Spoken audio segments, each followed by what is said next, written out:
Okay, what's up everyone? It's Mira Crawford back for our Wednesday upload. I hope you're having a great week. We are halfway through the week, which is super exciting. Today we're going to be talking about your resume. I know, resumes are super dull. It's horrible to work on them, but they are so important, and I'm going to talk through why.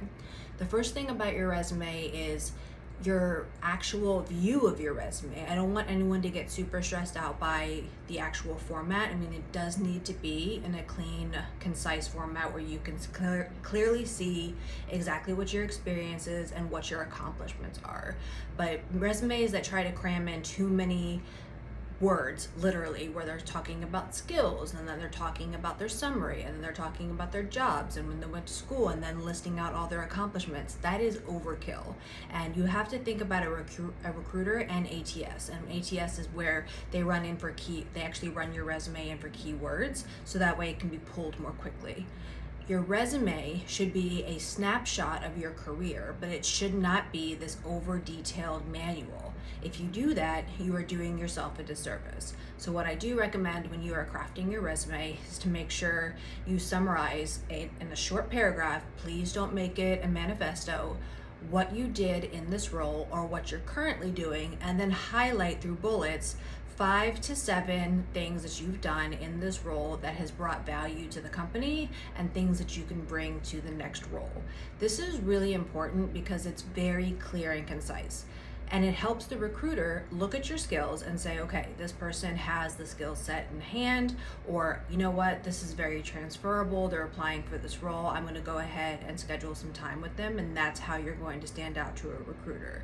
The second tip that I have is please don't make your resume an excessive amount of pages. You know, the rule is for every 10 years you get to add another page. So for me, my resume is at 3 pages. For someone who's still in their first decade of working, it really should be 2 or potentially 1. And when you are being clear and concise about the resume and what is on there, it is more helpful to you in the long run.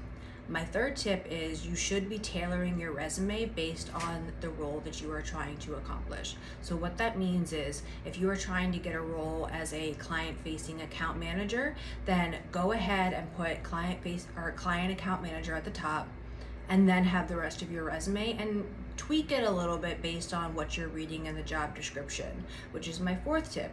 Read the full job description. This is not only helpful for you to tailor your cover letter and your resume, but it's also helpful for you to see exactly what the responsibilities were. I can't tell you how many people I have worked with who did not read the full, role description, and then they see on the bottom that it's 60% travel, and that's not something they can accommodate nor want to.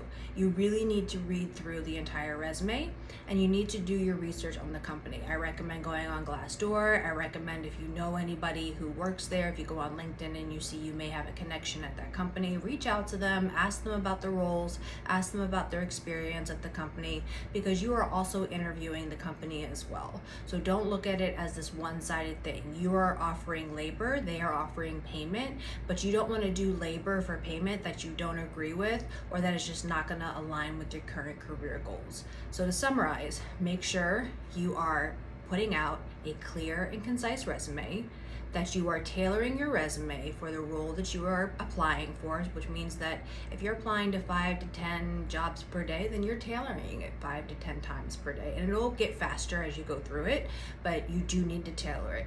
The third one is reading the job description. Read the job description, people. Read the job description. And 4 is don't overwhelm.